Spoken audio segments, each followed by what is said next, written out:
Reporter TV പുറത്തുവിട്ട വാർത്ത തള്ളി 24 ചെയർമാൻ ആലുങ്ങൽ മുഹമ്മദ്. ഒരു തട്ടിപ്പുകാരന്റെ വ്യാജ പരാതിയിലെടുത്ത കേസിലെ വിവരങ്ങളാണ് തനിക്കെതിരെ റിപ്പോർട്ടർ ടിവി പുറത്തുവിട്ടത്.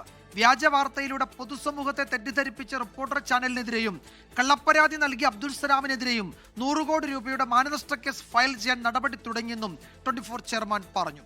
കേസിൽ തെളിവ് ലഭിക്കാത്തതിനാൽ ഇതുവരെ അന്വേഷണം മുന്നോട്ട് കൊണ്ടുപോകാനായിട്ടില്ല എന്നാണ് പോലീസ് നിലപാട്.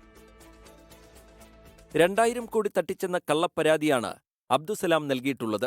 പ്രാഥമിക അന്വേഷണത്തിൽ ഒരു തെളിവും പോലീസിന് ലഭിച്ചിട്ടില്ല. വാർത്ത വ്യാജമെന്ന് 24 ചെയർമാൻ ആലുങ്ങൽ മുഹമ്മദ് വ്യക്തമാക്കി.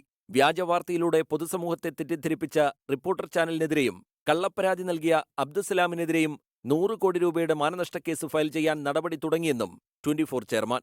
ഒരു തട്ടിപ്പുകാരൻ്റെ കുപ്രചരണം മുഖവിലക്കെടുത്ത് അവർ ഇന്ന് പറഞ്ഞ ന്യൂസ് അടിസ്ഥാനരഹിതമാണ്. ഞാനതിനെ മുഴുവനായും തള്ളിപ്പറയുന്നു. എൻ്റെ വക്കീലുമായി ബന്ധപ്പെട്ട് മാനനഷ്ട കേസിന് പരാതി നൽകാൻ വേണ്ടി ഏൽപ്പിച്ചിട്ടുണ്ട്. 100 കോടി രൂപ മാനനഷ്ടം ചോദിച്ചുകൊണ്ട് പരാതി കൊടുക്കാൻ പറഞ്ഞിട്ടുണ്ട്.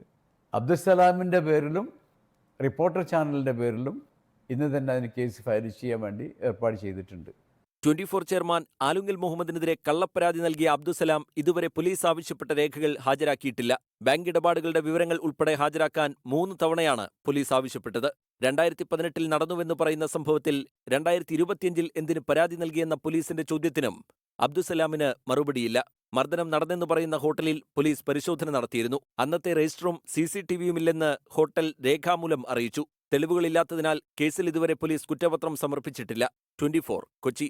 ലോകത്തെവിടെയായാലും ഏത് സമയത്തും 24 വാർത്തകളും ഓഗ്മെന്റഡ് റിയാലിറ്റി പാക്കേജുകളും എക്സ്പ്ലെയിനറുകളും വിശദമായി കാണാൻ ഞങ്ങളുടെ യൂട്യൂബ് ചാനൽ നിങ്ങൾക്ക് സബ്സ്ക്രൈബ് ചെയ്യാം.